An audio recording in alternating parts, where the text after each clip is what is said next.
يا أيها المزمل قم الليل إلا قليلا نصفه أو انقص منه قليلا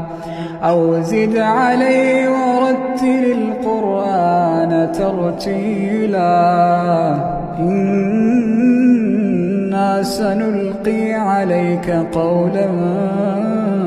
ثقيلا إن ناشئة الليل هي أشد وطئا وأقوم قيلا إن لك في النهار سبحا طويلا واذكر اسم ربك وتبتل إليه